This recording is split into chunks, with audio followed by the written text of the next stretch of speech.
Olha, nessa quarta-feira, a OAB dá continuidade ao projeto Quartas Jurídicas, tratando da legislação do empregado doméstico, que é uma novidade e que as pessoas ainda estão se acostumando. Vamos conversar com o Edinaldo Maiorano, vice-presidente da OAB, sobre esse projeto. Muito bom dia. Bom dia, Miguel. Quartas Jurídicas em Arapiraca. Em Arapiraca. Como é que foi a ideia de interiorizar esse projeto?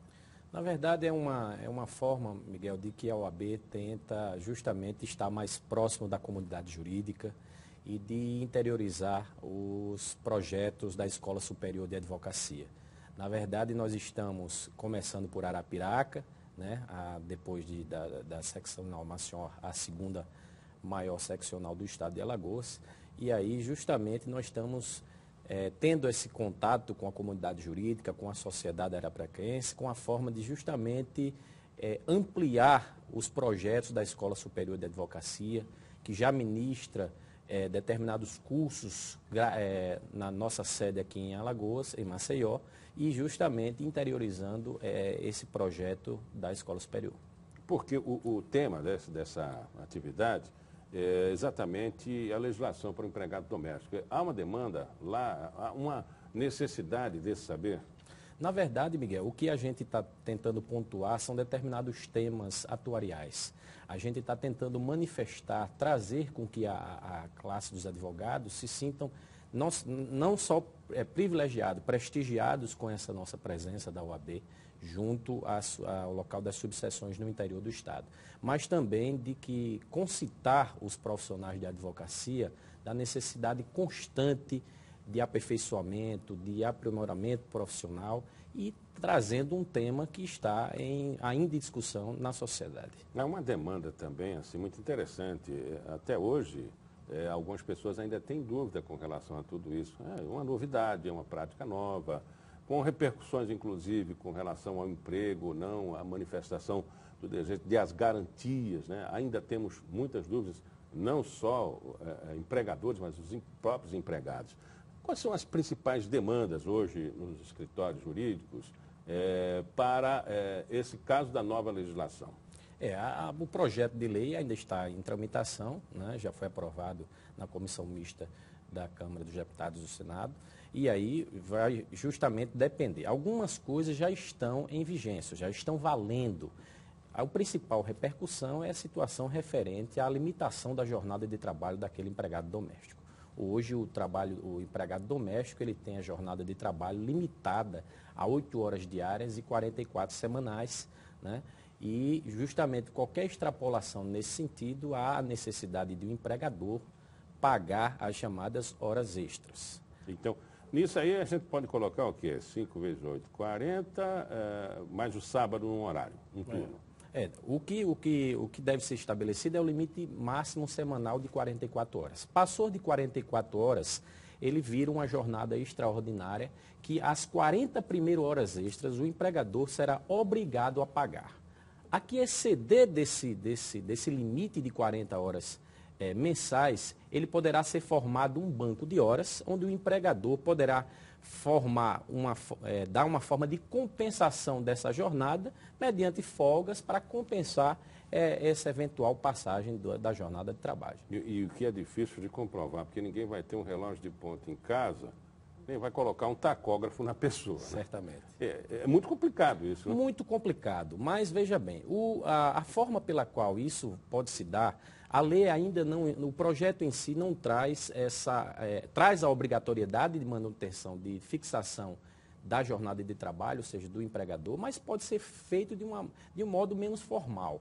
A lei não fala ainda, o projeto de lei, que será obrigado o controle de ponto manual ou eletrônico, mas nesse primeiro momento é recomendável que faça pela via manual.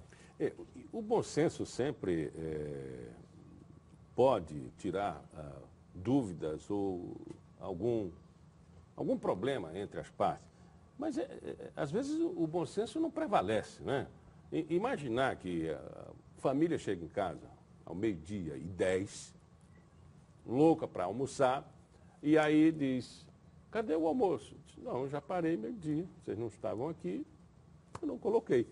Imagine essa negociação, né? Claro que o bom senso vai dizer, não, você trabalha até 1h da tarde, depois do almoço vai ser dar a paradinha até as 3h, aí retoma. Isso dentro de uma lógica da negociação. Mas e se for dura? Agora eu não quero mais trabalhar aqui, eu vou endurecer. Meio-dia eu paro, 2 horas eu volto.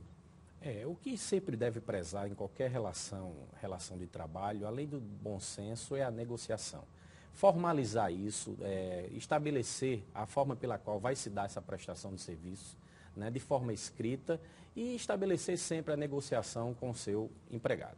Então, essa coisa que o senhor disse agora, colocar de forma escrita, e até registrar esse contrato?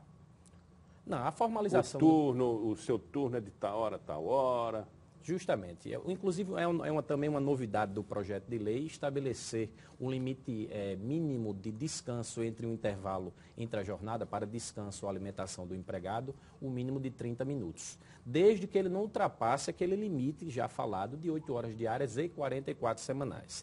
Então, toda a formalização, desde a obrigatoriedade da assinatura da carteira, como as demais desdobramentos do contrato de trabalho, principalmente no que se refere à jornada de trabalho, é bom que seja estabelecido por escrito.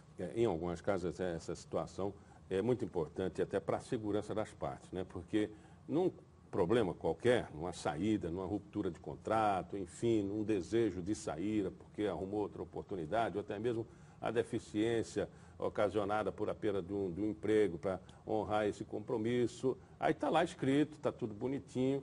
E aí é necessário mesmo que se vá a um cartório registrar isso, além da carteira assinada? Não existe essa obrigatoriedade.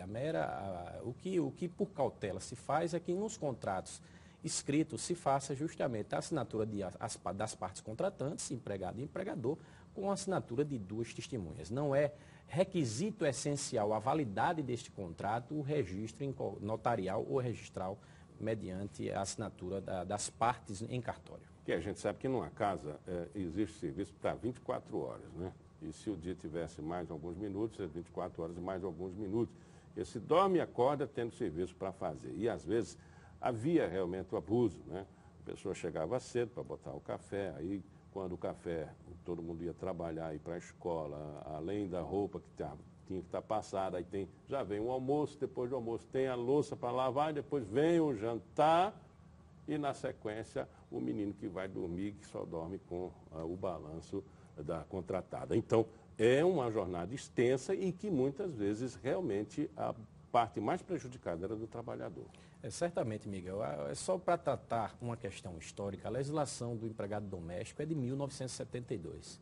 A Constituição brasileira, né, fazendo agora 25 anos no dia 5 de outubro de 1988, ela já tida como a Constituição cidadã, aquela que mais avançou na garantia de direitos sociais dos trabalhadores urbanos e rurais no Brasil, excluiu a categoria dos domésticos. Ou seja, os trabalhadores domésticos no Brasil jamais tiveram direitos isonômicos, igualitários aos trabalhadores urbanos e rurais. Esse projeto de lei, ele vem justamente com essa pretensão de igualar ou de trazer uma questão histórica da situação referente à garantia desses direitos aos trabalhadores urbanos e rurais. E começa justamente com a limitação da jornada de trabalho, com a eventual garantia direito ao fundo de garantia por tempo de serviço, né, ao benefício do seguro de desemprego, embora limitado a 3 parcelas mensais. Então, eu entendo que é um avanço na garantia de direitos a esses tipos de trabalhadores. O que é ser diarista, o que é ser empregado? Na verdade, Miguel, o empregado doméstico ele é todo aquele que presta serviço de natureza contínua, habitual, mediante a contraprestação de salário no âmbito residencial de uma pessoa física. E aí, obviamente, estariam estendidos motoristas, cuidadores, seja qual for a qualificação profissional daquele empregado. Se ele prestar serviços em fins não lucrativos no âmbito residencial de alguém, ele é considerado doméstico. Outra coisa que o projeto de lei contempla, porque possibilitava antigamente justamente a discussão, muita discussão no âmbito judicial, na Justiça do Trabalho, do que era caracterizado como como efetivamente o empregado doméstico. Hoje o projeto de lei já contempla dizendo que diarista é aquele que presta serviços tão somente em 2 dias na semana. Passou de 2 dias na semana, ele é empregado doméstico. E aliado a isso, vem-se justamente uma outra situação, que é a possibilidade, inclusive, de se estabelecer uma jornada limitada daquele trabalhador a 25 horas mensais, então, ou semanais. Você pode contratar, como, né, numa linguagem usual, meio expediente. Você contrata e paga o salário mínimo proporcional ao número de horas em que o trabalhador está vinculado no trabalho doméstico, limitado a 25 horas semanais. E como é esse cálculo? Você divide pelas 25 horas? É diferente do tratamento daquele que passa as 44 horas? Pode-se pagar a metade? Você vai pegar o salário mínimo, né, dividir por 30 dias, e aí o número de dias que ele ficar à sua disposição, multiplique-se pelo número de dias. O limite máximo que é estabelecido para esses tipos de trabalhadores são 25 horas semanais. Outra novidade é a questão referente a também a possibilidade, em situações especiais, ser estabelecido a jornada de escala 12 por 36. Ou seja, 12 horas de trabalho por 36 horas de descanso. Isso aí vai mais, acredito, para os cuidadores, né, de pessoas idosas e tudo mais, mas o projeto também contempla essas variantes de jornada de trabalho. Se esmiuçar mesmo, tem pano para uns 3 a 4 dias, ou talvez até uma semana de curso. Certamente. Como é que está o interesse da comunidade de Arapiraca sobre esse projeto das quartas jurídicas? Nós, inclusive, na semana passada, não tivemos a possibilidade, em virtude do notório apagão nas regiões do Nordeste, mas estava marcado para a próxima semana, para a semana passada. E aí nós já contactamos com a presidenta, Cláudia Elane Virtuoso, presidente da Subsecção Nacional, e está sendo bem acolhido. O curso já está, vamos dizer assim, basicamente lotado, né? E isso demonstra justamente o interesse que não só a comunidade jurídica, mas também a sociedade de Arapiraca está mostrando para o assunto. E vocês passam o dia inteiro na quarta-feira lá? Não, nós chegamos a partir das 19 horas, iniciamos o curso, e aí, né, como as discussões, num primeiro momento, nós vamos dialogar, mostrar mais ou menos as novidades desse projeto de lei e abrir espaço para discussões. Então, não temos mais ou menos hora para acabar. Uhum. E vai ser em que lugar lá? Será na sede da subseção, da Subseccional de Arapiraca. Se alguém tiver interesse em fazer uma matrícula ou até se inscrever para a palestra, o que deve fazer? Deve comparecer lá na subseção, efetuar a matrícula e aí a participar desse evento que espero seja um início justamente da vanguarda que nós tentamos implementar a nível de Escola Superior de Advocacia. Uma última pergunta, tem alguma diferença com o trabalhador doméstico, do campo trabalhador doméstico da cidade? Ou isso já está resolvido no projeto de lei? Não. Desde que ele esteja prestando serviços no âmbito residencial, ou seja, que aquela residência, aquele domicílio, não existe exploração de qualquer atividade econômica, ele é considerado doméstico. Pode separar também o que é residência, chácara ou fazenda? Porque às vezes o trabalhador passa a semana todinha na casa. Quando chega no fim de semana, aí vai para a chácara ou fazenda. Uhum. Aí, na verdade, é bom que, como tinha dito, é bom que se estabeleça isso, que a extensão da prestação dos serviços, desde que formalizada, estenda a outros domicílios ou residências, né, no caso, residências do empregador. Então, é bom que fique isso estabelecido, que além da prestação de serviços no domicílio, naquele local onde o empregador desenvolve as suas atividades com âmbito definitivo, também será extensivo aos locais de descanso, de lazer daquele empregador. É verdade. E eu coloco isso porque eu vi um relato de uma pessoa que dizia assim, olha, eu passava a semana trabalhando na casa, à noite eu tinha que balançar menino, acordava às 4 horas da manhã, mas estou muito agradecido, porque no fim de semana eu ia para a chácara e para a fazenda e também fazia a comida que eles gostavam. Enfim, a pessoa não tinha vida. Não tinha vida. Só casou depois de 50 anos. E agora que está começando a criar os filhos. Isso é um regime análogo de escravidão. É uma coisa, né, que o próprio projeto, apesar de ter uma repercussão social muito grande, é preciso ver, Miguel, que a própria Constituição da República estabelece determinados direitos ao cidadão. Direito a lazer, direito à educação, né, direito à habitação, determinados direitos sociais que também, por conta dessa limitação, dessa extensa jornada de trabalho, o empregado ele ficava limitado e não usufruía desses direitos que já eram garantidos desde 1988. Muito obrigado pela entrevista. Disponha sempre, Miguel. Bom dia.